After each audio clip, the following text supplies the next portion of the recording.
Au rond-point de Courbevoie, une admiration les avait saisis devant l'éloignement des horizons. À droite, là-bas, c'était Argenteuil, dont le clocher se dressait. Au-dessus apparaissaient les buttes de Sannois et le moulin d'Orgremont. C'était une auberge de campagne, blanche, plantée au bord de la route. La voiture entra dans un vaste terrain planté de grands arbres qui s'étendaient derrière l'auberge et qui n'étaient séparés de la Seine que par le chemin de halage. C'était une belle fille de 18 à 20 ans.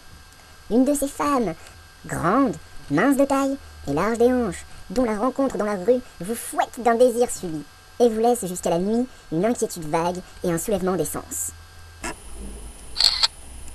Assise sur l'autre balançoire, Madame Dufour gémissait d'une façon monotone et continue. « Cyprien, viens me pousser! Viens donc me pousser, Cyprien !»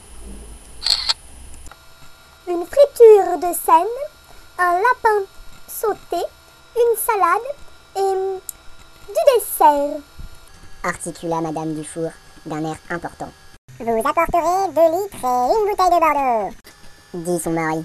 « Nous dînerons sur l'herbe, » ajouta la jeune fille. Ils avaient la face noircie par le soleil et la poitrine couverte seulement d'un mince maillot de coton blanc qui laissait passer leurs bras nus, robustes comme ceux des forgerons. Cependant, les canotiers avaient mis leur yole à l'eau. Ils revenaient avec politesse proposer aux dames une promenade sur la rivière. La jeune fille, assise dans le fauteuil du barreur, se laissait aller à la douceur d'être sur l'eau. Elle se sentait prise d'un renoncement de pensée, d'une quiétude de ses membres, comme envahie par une ivresse multiple. « Courbez-vous, dit-il. » Elle se courba, et ils pénétrèrent dans un inextricable fouillis de lianes, de feuilles et de roseaux, dans un asile introuvable qu'il fallait connaître et que le jeune homme appelait en riant son cabinet particulier.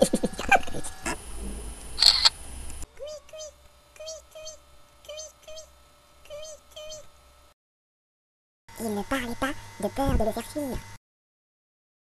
Ils étaient assis l'un près de l'autre, et, lentement, le bras d'Henri fit le tour de la taille d'Henriette et l'enserra d'une pression douce.